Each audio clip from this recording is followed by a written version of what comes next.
1 Samuel 1. There was a certain man of Ramathaim Zophim, of the hill country of Ephraim, whose name was Elkanah the son of Jeroham, son of Elihu, son of Tohu, son of Zuph, an Ephrathite. He had 2 wives. The name of the one was Hannah, and the name of the other Peninnah. And Peninnah had children, but Hannah had no children. Now this man used to go up year by year from his city to worship and to sacrifice to the Lord of hosts at Shiloh, where the 2 sons of Eli, Hophni and Phinehas, were priests of the Lord. On the day when Elkanah sacrificed, he would give portions to Peninnah his wife, and to all her sons and daughters. But to Hannah he gave a double portion, because he loved her, though the Lord had closed her womb. And her rival used to provoke her grievously to irritate her, because the Lord had closed her womb. So it went on year by year. As often as she went up to the house of the Lord, she used to provoke her. Therefore Hannah wept and would not eat. And Elkanah her husband said to her, Hannah, why do you weep? And why do you not eat?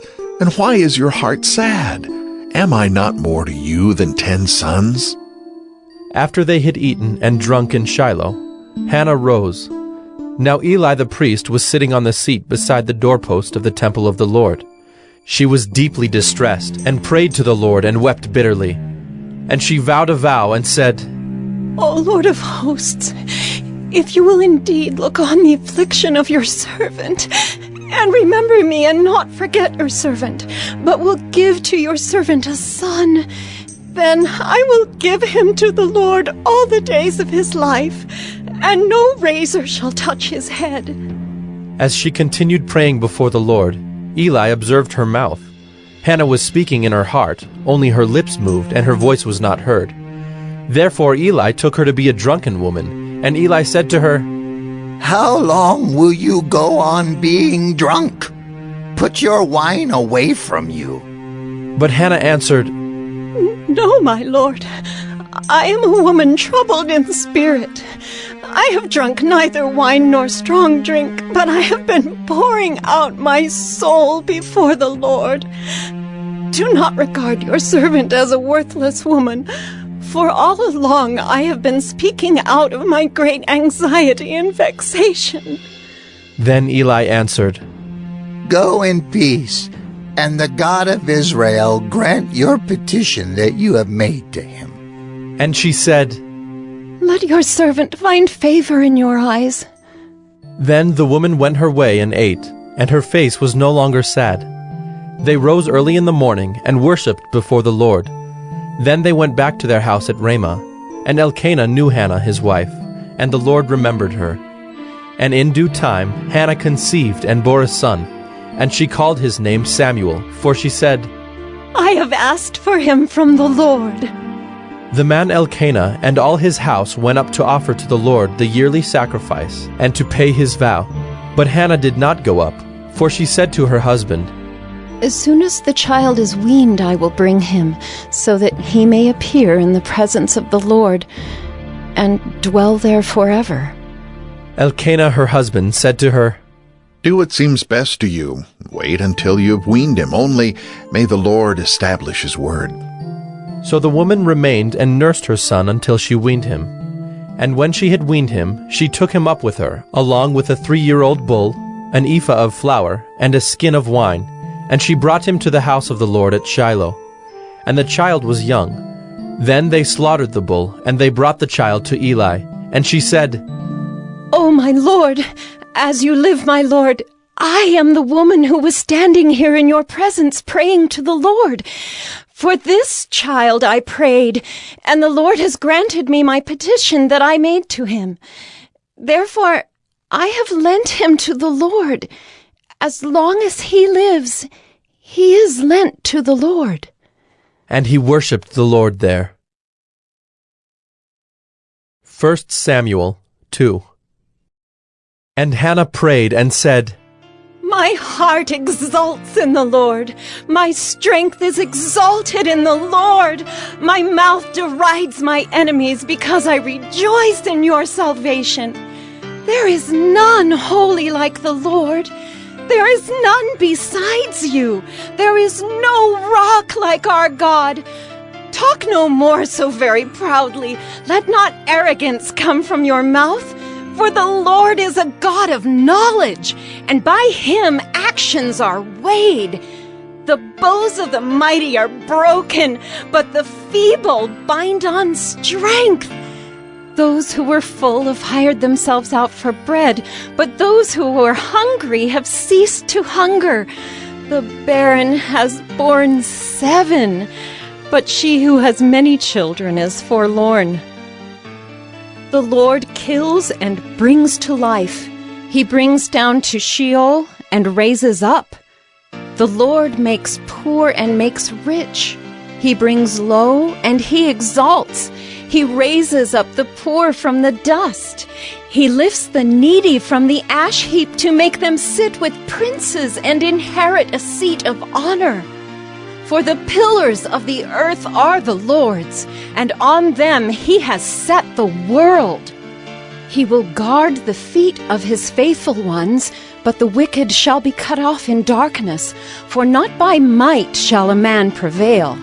The adversaries of the Lord shall be broken to pieces. Against them he will thunder in heaven. The Lord will judge the ends of the earth. He will give strength to his king and exalt the power of his anointed. Then Elkanah went home to Ramah, and the boy ministered to the Lord in the presence of Eli the priest. Now the sons of Eli were worthless men. They did not know the Lord. The custom of the priests with the people was that when any man offered sacrifice, the priest's servant would come while the meat was boiling, with a 3-pronged fork in his hand, and he would thrust it into the pan or kettle or cauldron or pot.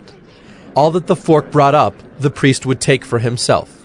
This is what they did at Shiloh to all the Israelites who came there. Moreover, before the fat was burned, the priest's servant would come and say to the man who was sacrificing, "Give meat for the priest to roast, for he will not accept boiled meat from you, but only raw." And if the man said to him, "Let them burn the fat first, and then take as much as you wish," he would say, "No, you must give it now, and if not, I will take it by force." Thus the sin of the young men was very great in the sight of the Lord, for the men treated the offering of the Lord with contempt. Samuel was ministering before the Lord, a boy clothed with a linen ephod. And his mother used to make for him a little robe and take it to him each year when she went up with her husband to offer the yearly sacrifice. Then Eli would bless Elkanah and his wife, and say, May the Lord give you children by this woman, for the petition she asked of the Lord. So then they would return to their home.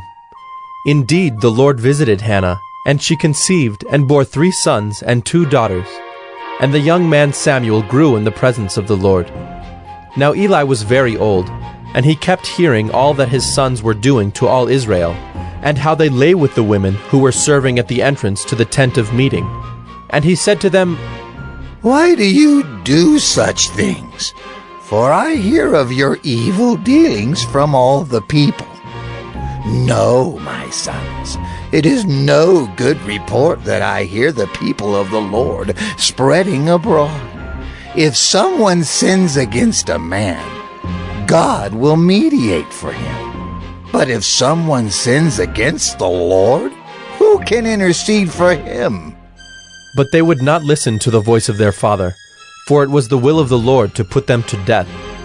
Now the young man Samuel continued to grow both in stature and in favor with the Lord, and also with man.